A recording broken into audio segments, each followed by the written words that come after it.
അധ്യായം 4. പിന്നെയും ഞാൻ സൂര്യന് കീഴെ നടക്കുന്ന പീഡനങ്ങളെയെല്ലാം കണ്ടു. പീഡിതന്മാർ കണ്ണുനീരൊഴുക്കുന്നു, അവർക്ക് ആശ്വാസപ്രദനില്ല. അവരെ പീഡിപ്പിക്കുന്നവരുടെ കൈയാൽ അവർ ബലാത്കാരം അനുഭവിക്കുന്നു, എന്നിട്ടും ആശ്വാസപ്രദൻ അവർക്കില്ല.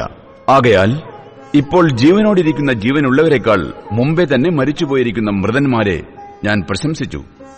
ഈ 2 വകക്കാരെക്കാളും ഇതുവരെ ജനിക്കാത്തവനും സൂര്യന് കീഴെ നടക്കുന്ന ദുഷ്പ്രവൃത്തിയെ കാണാത്തവനുമായ മനുഷ്യൻ ഭാഗ്യവാൻ. സകല പ്രയത്നവും സാമർഥ്യമുള്ള പ്രവൃത്തിയൊക്കെയും ഒരുവന് മറ്റവനോടുള്ള അസൂയയിൽ നിന്ന് ഉളവാകുന്നു എന്ന് ഞാൻ കണ്ടു. അതും മായയും വൃഥാ പ്രയത്നവുമത്രേ.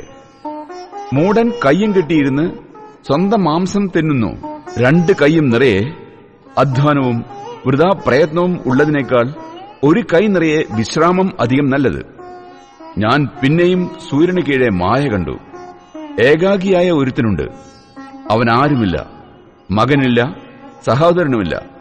എങ്കിലും അവന്റെ പ്രയത്നത്തിന് ഒന്നിനും അവസാനമില്ല. അവന്റെ കണ്ണിന് സമ്പത്ത് കണ്ട് തൃപ്തി വരുന്നതുമില്ല. എന്നാൽ താൻ ആർക്കുവേണ്ടി പ്രയത്നിച്ച് സുഖാനുഭവം ത്യജിക്കുന്നു. ഇത് മായയും വല്ലാത്ത കഷ്ടപ്പാടുമത്രേ. ഒരുവനേക്കാൾ 2 ഏറെ നല്ലത്. അവർക്ക് തങ്ങളുടെ പ്രയത്നത്താൽ നല്ല പ്രതിഫലം കിട്ടുന്നു. വീണാൽ ഒരുവൻ മറ്റവനെ എഴുന്നേൽപ്പിക്കും. ഏകാഗി വീണാലോ അവനെ എഴുന്നേൽപ്പിക്കാൻ ആരുമില്ലായ്ക കൊണ്ട് അവൻ അയ്യോ കഷ്ടം. 2 പേർ ഒന്നിച്ചു കിടന്നാൽ അവർക്ക് കുളിർമാറും. ഒരുത്തൻ തന്നെ ആയാലോ എങ്ങനെ കുളിർമാറും? ഒരുത്തനെ ആരെങ്കിലും ആക്രമിച്ചാൽ 2 പേർക്ക് അവനോട് എതിർത്തു നിൽക്കാം. മുപ്പിരി ചരട് വേഗത്തിൽ അറ്റുപോകയില്ല.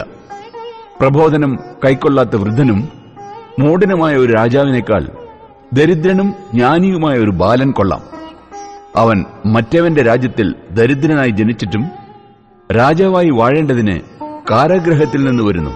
മറ്റേവന് പകരം എഴുന്നേറ്റ ബാലന്റെ പക്ഷം സൂര്യന് കീഴെ സഞ്ചരിക്കുന്ന ജീവനുള്ളവരൊക്കെയും ചേർന്നിരിക്കുന്നത് ഞാൻ കണ്ടു.